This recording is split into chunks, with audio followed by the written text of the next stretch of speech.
오늘 아침의 말씀 제목은 우리 인생이 기억해야 할 중요한 한 가지라고 정했습니다.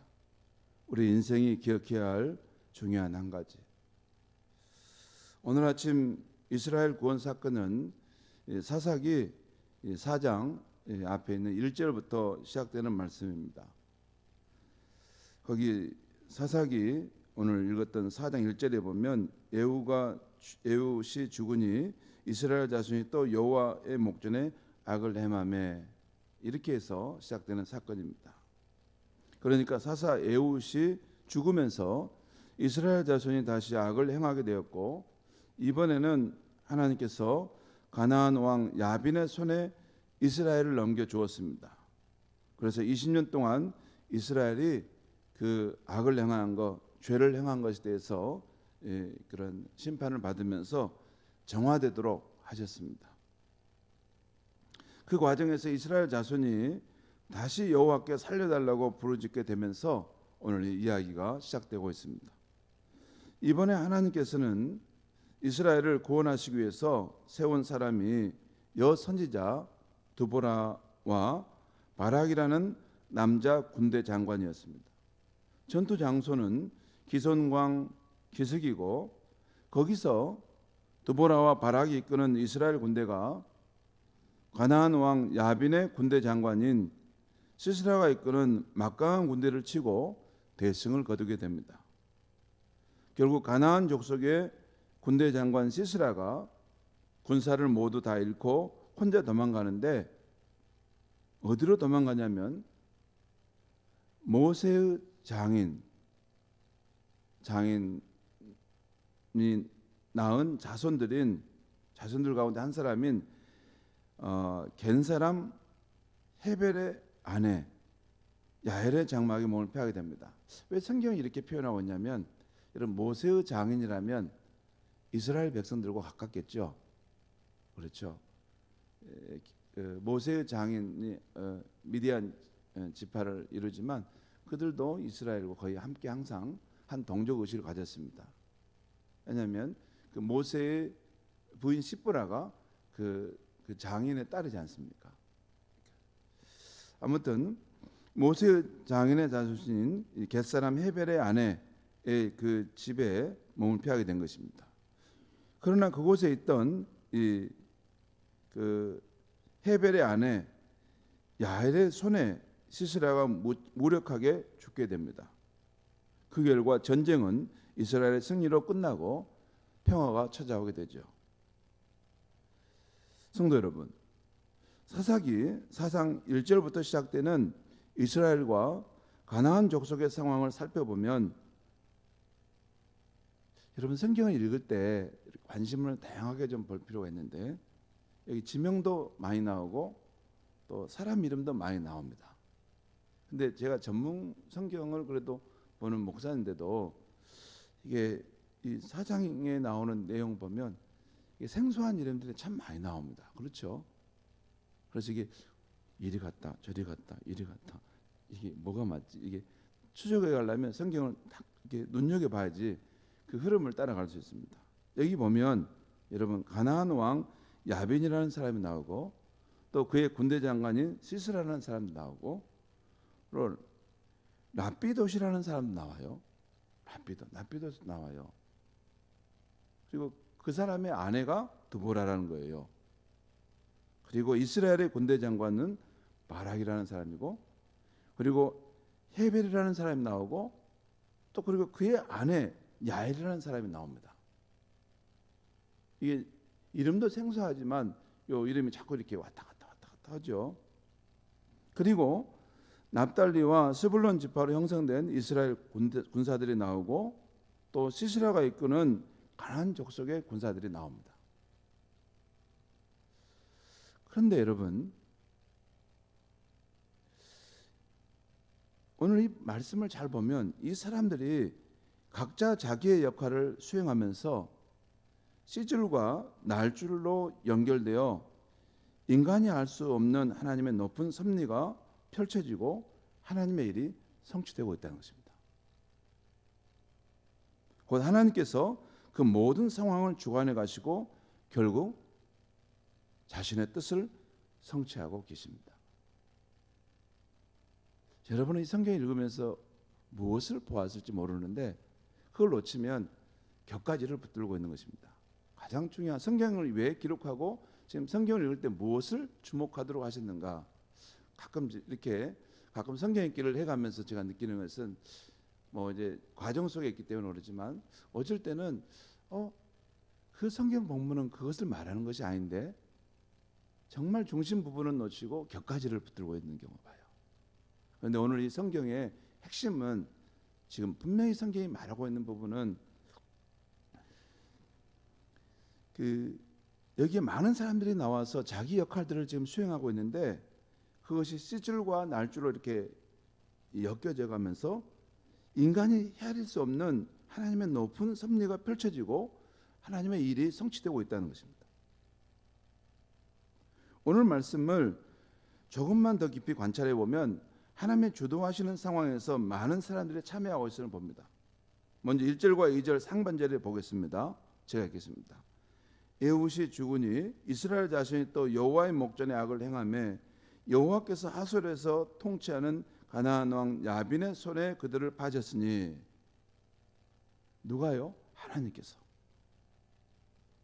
여호와께서 이스라엘 백성을 이 가나안 왕인 야빈의 손에 맡기셨다는 거예요. 그러니까 가나안 왕 야빈은 내가 군사력이 많아서 저 이스라엘 백성을 내가 침공해서 이겼구나 이렇게 생각할지 모르지만 하나님 편에서는 이스라엘이 여호와 앞에 범죄함으로 잠시 그에게 맡겼다는 것입니다.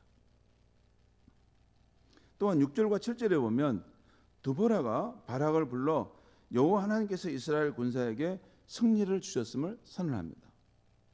그리고 9절 하반절에서도 여호와께서 이 전쟁의 승리를 바락에게 주지 않고 여인의 손에 주실 것이라고 두보라가 예언하고 있어요. 여인의 손에 이 전쟁의 승리를 주신다. 아직 일어나지 않는 일이지 않습니까? 아무튼 그 예언을 했다는 거죠. 또 15절을 보면 15절의 말씀을 우리 15절 같이 한번 읽겠습니다. 시작. 여호와께서 바락 앞에서 시스라와 그의 모든 병거와 그의 온 군대를 칼날로 혼란에 빠지게 하심에 시스라가 병거에서 내려 걸어서 도망한지라. 여러분 철병거 900대를 가지고 있는 그 강하고 아주 파워풀한 이 시스라 군대 장관이 여기 뭐라고 나왔어요? 혼자서 걸어서 도망갔다는 거예요. 전쟁에서. 왜 그랬습니까? 이 오늘 15절의 주어가 누굽니까? 여호와입니다. 여호와께서 이 바락 앞에서 시스라와 그 병거가 이렇게 혼란에 빠지게 하시자. 그 전쟁에 하나님께서 참여하셔서 그 이스라엘 편을 도우시고 승리하게 하시자. 그 결과 그 파워풀한 그 가나안의 군대 장관이 초라한 모습으로 다 군사들을 잃고 혼자 도망가는 거예요. 도보로. 또 17절 말씀 보겠습니다. 17절 말씀 보면 시스라가 걸어서 도망하여 겐 사람 헤벨의 아내 야엘의 장막에 이르렀으니 저는 이 말씀을 묵상하면서도 신기합니다. 왜 여러분 잠깐 저를 보시죠. 사람이 궁지에 빠지고 인생이 곤란한 상황에 빠지면 어떤 방책을 찾잖아요. 동서남북 어디로 갈까 방책을 찾아요. 그런데 왠지 모르게 그리 가는 거예요. 그리고 어디로 갔냐면 자기를 사망으로 이끌 그 헤벨의 아내 그 야엘의 장막으로 찾아가고 있다는 것이에요. 아니요, 그리 안 가고 반대로도 갈 수 있는 거예요. 그렇지 않습니까? 우리 인생을 살다 보면 선택의 상황에서 동서남북 여러 길이 있잖아요. 그런데 시스라가 도망을 가는데 자기가 지금 도망가는 사람이 죽으러 가는 사람이 어디 있습니까? 내가 살려고 가죠. 여기서 내가 살아나서 내가 제 길을 해야 되겠다 하는데 결과적으로 보면 자기를 단번에 죽게 하는 그 야엘의 장막으로 그걸 찾아가고 있는 거예요.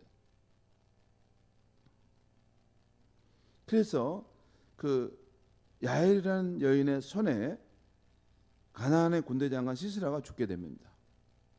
그러면서 무엇이 이루어져요? 두보라를 통해서 예언되었던 하나님의 그 말씀이,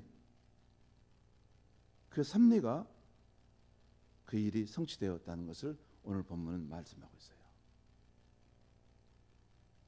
저는 이 모든 과정을 가만히 살펴보면서 우리 인생은 실타래가 얽혀져 있는 것처럼 복잡한 것 같지만 사실 그 원리는 단순하다는 것입니다.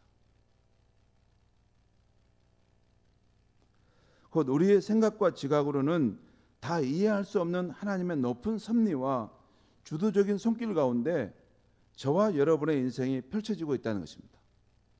여러분, 우리가 지금 막 뭘 계획하고 뭘 뜻하고 도모하잖아요.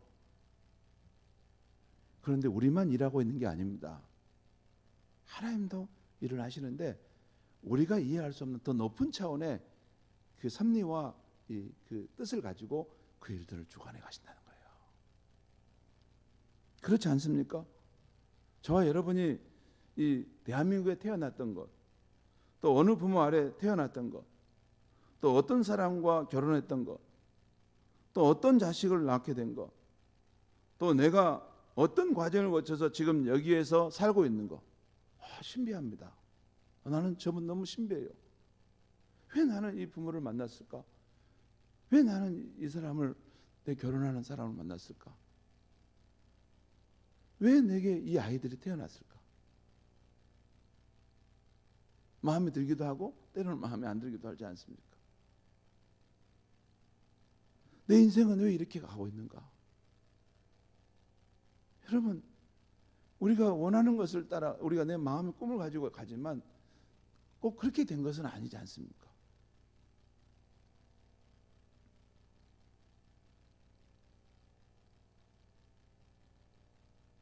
내 인생이 이렇게 될 것이다, 내 자녀가 이렇게 될 것이다 의도했던 것과는 다른 모습으로 우리가 살고 있지 않습니까? 왜 그럴까요? 왜 그렇습니까? 그 이유는 우리가 살아가는 이 세상은 여호와 하나님께서 섭리 가운데 자신의 일을 주관해 가시는 세상이기 때문입니다. 사람들이 큰 그림을 못 보는 거예요. 눈이 이렇게 좁아가지고 자기가 시야만 보는 것만 이렇게 무슨 일이 일어난다고 생각하는 거예요. 그런데 더 넓게, 더 광대한 세계에서는 큰 하나님의 그림이 준비되어 있고 펼쳐져 가고 있는 상황 속에서 내가 살아가고 있는데, 그러니까 그 큰 그림을 보지 못하면 그 밑에 자기 눈앞에 있는 것만 헤쳐가는 사람은 늘 삶이 불만이 많은 겁니다. 짜증나는 것입니다. 왜 내 뜻대로 안 되는 거지? 왜 이러는 거야 삶이? 아이고 답답하다. 그렇죠. 그런데 하나님의 큰 계획 속에서는 그 일들이 이렇게 준비되고 있는데도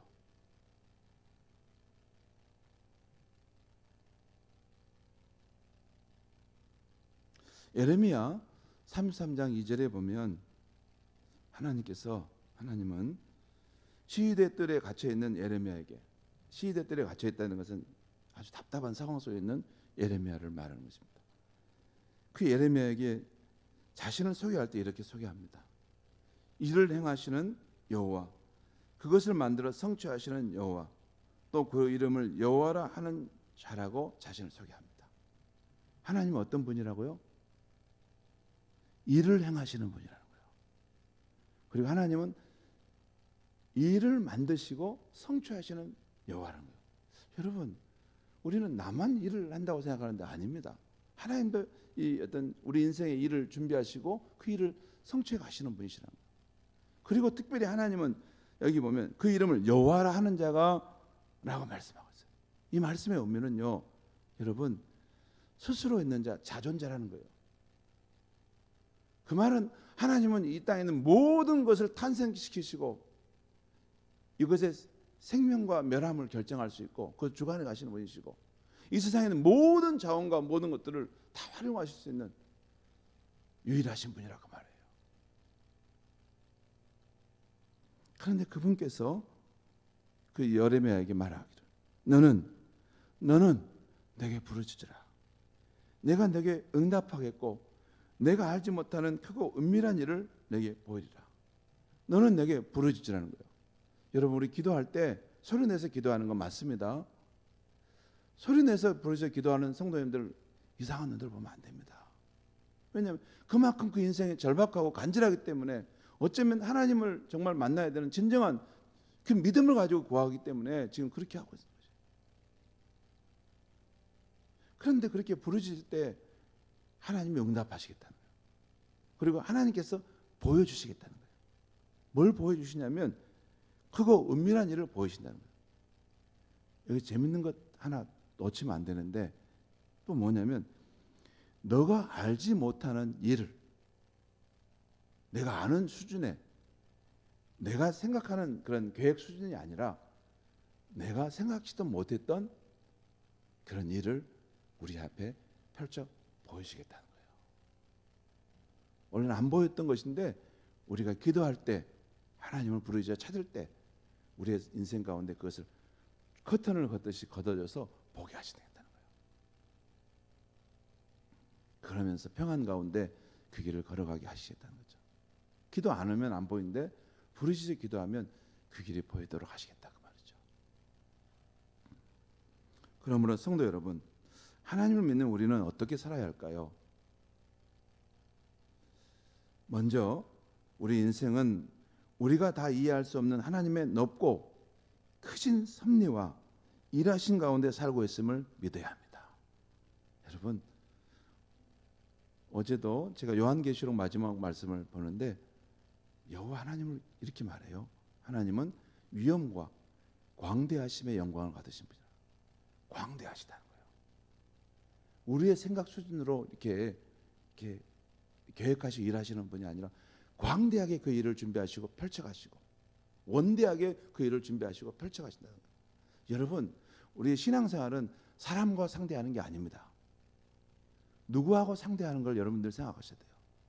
이 우주의 주인이시고 모든 만물의 주인이시고 우리 인생의 모든 생사화복을 주관하시고 우리는 찰나와 같이 100년도 못 살아가지만 영원 전부터 계셨고 영원 존재하시고 만왕의 왕이신 그 하나님을 우리는 상대하는 것이 신앙생활입니다.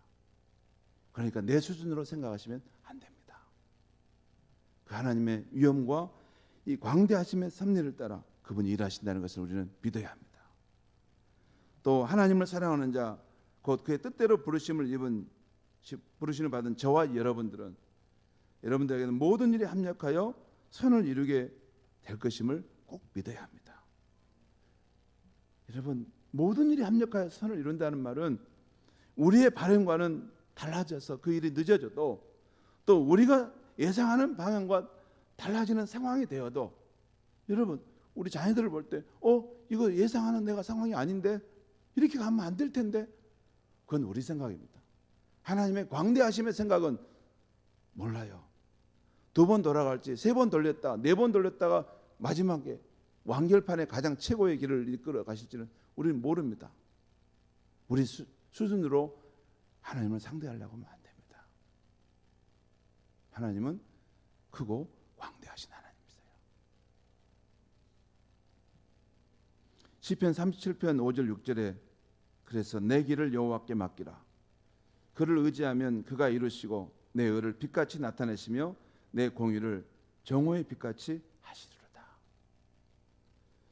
우리가 다 이해할 수 없는 하나님의 높고 크신 섭리가 있다는 것을 꼭 믿으시고 또한 우리에게는 모든 일에 합력하여 선을 이루게 하시는 하나님의 역사하심이 반드시 있다는 것을 믿으시고 세 번째는 우리는 언제나 성령의 충만한 가운데 살면서 성령님이 우리의 마음속에서 인도해 주신 대로 그때그때 행하면 되는 것입니다. 예를 들어 깊은 데로 가서 그물을 던지라 하시면 내 경험에 안 맞아도 깊은 데로 가서 던져보는 것입니다. 찾아가서 만나보라 하시면 가서 만나보는 것입니다. 그리고 가서 전하라 하시면 나는 겁이 나도 가서 용기를 내서 전해보는 것입니다. 그럴 때 우리는 흥미진진한 하나님의 역사가 우리 인생 가운데 펼쳐지는 일을 보게 될 줄 믿습니다. 기도하겠습니다. 하나님 아버지, 우리가 믿음 생활할 때 우리는 사람 보고 믿음 생활하는 것이 아니라는 것을 늘 생각나게 하여 주시옵소서. 우리는 우주의 주인이시며 이 온 세상의 통치자이시며 또 우리 인간의 역사의 주관자이시며 우리 인생의 모든 것을 결정하실 수 있는 그 전능하신 하나님, 만왕의 왕이신 그 여호와 하나님을 우리는 여호와 하나님 앞에서 신앙생활을 하는 것임을 늘 생각하게 하여 주시옵소서. 무슨 일이 안 된다고 내 수준으로 그것을 불평하고 판단하고 낙심하지 않게 하여 주시옵소서. 하나님의 크고 광대하심의 세계가 내 인생 가운데 준비되어 있음을 믿고 또 그 모든 상황 속에서 하나님은 나의 삶에 일을 행해 가실 때 합력하여 선을 이루어 가시는 것임을 굳게 믿고 그 하나님을 신뢰할 수 있게 하여 주시옵소서. 그리고 하나님께서 성령을 통해서 우리의 일상 가운데 또 우리의 마음 속에서 세미하게 그 생각나게 하시고 말씀하신 것이 있을 때 그것을 믿음으로 한번 걸어가 볼 수 있게 하여 주시옵소서. 우리의 삶에 우리가 상상하지도 못한 놀라운 일들을 행해 가신 하나님을 만나는 그런 믿음의 역사가 있게 하여 주시옵소서. 예수님의 이름으로 기도하옵나이다.